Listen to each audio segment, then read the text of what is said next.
Di antara kisah yang Allah abadikan dalam surah Al-Kahf, terdapat satu tokoh yang mengarungi dua ujung bumi, yang kekuasaannya diluaskan oleh Sang Pencipta dan yang tugasnya menjaga batas antara manusia dan kekacauan. Dialah Dzulqarnain, pemilik dua tanduk atau dua ujung. Quran Surat Al-Kahfi ayat 83. Allah berfirman, "Dan mereka bertanya kepadamu tentang Dzulqarnain. Katakanlah, aku akan bacakan kepadamu sebagian sedikit tentang ceritanya." Quran Surat Al-Kahf ayat 83. Sampai apabila ia telah mencapai tempat terbit matahari, ia mendapati bahwa ia terbit terhadap suatu kaum yang tidak kami beri kepada mereka perlindungan darinya. Quran Surat Al-Kahf ayat 86. Allah memberikan kepada Dzulqarnain kekuatan, kekuasaan, dan jalan di bumi. Inna makkanna lahu fil ard. Quran Surat Al-Kahf ayat 84. Ia berkelana ke barat hingga ia menemukan matahari terbenam di mata air yang berlumpur. Menurut beberapa tafsir, ini adalah gambaran dari titik paling barat wilayah yang ia capai. Quran Surat Al-Kahf ayat 86.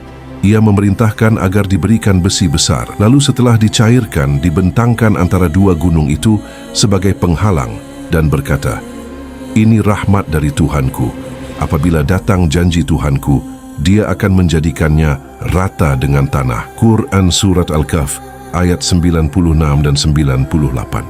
Di masa yang jauh sebelum peradaban besar berdiri, ketika bumi masih diliputi misteri dan kerajaan-kerajaan belum saling mengenal, hiduplah seorang raja yang kekuasaannya meliputi timur dan barat bumi.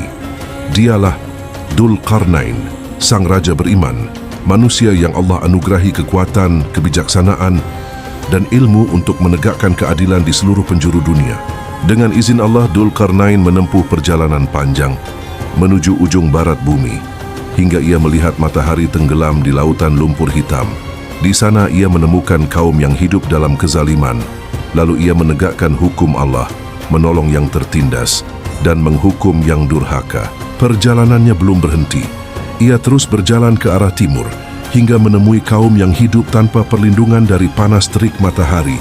Dzulqarnain tidak menaklukkan mereka, tapi mengajari mereka tentang peradaban, ilmu, dan tauhid. Di setiap tanah yang ia lewati, ia tidak meninggalkan istana, tapi meninggalkan keadilan. Hingga akhirnya, ia tiba di antara dua gunung yang menjulang tinggi. Di sana hidup suatu kaum yang takut kepada makhluk perusak bernama Ya'juj dan Ma'juj. Mereka berkata, "Wahai Dzulqarnain, lindungilah kami dari Ya'juj dan Ma'juj. Kami akan membayar upah untukmu. Apa yang Tuhanku berikan kepadaku jauh lebih baik daripada upahmu. Tetapi bantulah aku dengan kekuatanmu, agar aku dapat membuat penghalang antara kalian dan mereka." Maka dibangunlah dinding besar dari besi dan tembaga menjulang tinggi di antara dua gunung. Sebuah penghalang kuat yang menutup jalan bagi Ya'juj dan Ma'juj hingga datang waktu yang dijanjikan Allah. Setelah tembok itu berdiri, Dzulqarnain menatapnya dengan penuh syukur dan berkata, "Inilah rahmat dari Tuhanku, dan bila janji Tuhanku telah datang, Dia akan menjadikannya rata dengan tanah." Quran Surat Al-Kahf ayat 98. Demikianlah kisah sang raja beriman, yang kekuasaannya bukan untuk menindas, tapi menegakkan keadilan. Kisah Dzulqarnain mengingatkan kita bahwa kekuatan sejati bukanlah pada pasukan dan pedang, melainkan pada iman dan keikhlasan untuk menegakkan kebenaran. Dialah Dzulqarnain, raja dua ujung dunia, penjaga bumi dari kerusakan, dan bukti bahwa kekuasaan tanpa iman hanyalah bayangan yang akan sirna. Dan apabila janji Tuhanku datang, maka akan runtuhlah penghalang itu. Sesungguhnya janji Allah adalah benar. Quran Surat Al-Kahf ayat 98. Aspek dua tanduk. Dzulqarnain secara literal pemilik dua tanduk ujung, banyak dijelaskan sebagai metafora kuasa beliau yang mencakup dua arah, barat dan timur, atau dua era, bukan secara fisik tanduk, bahwa manusia meski memiliki kekuasaan besar, tetap harus tunduk kepada Allah.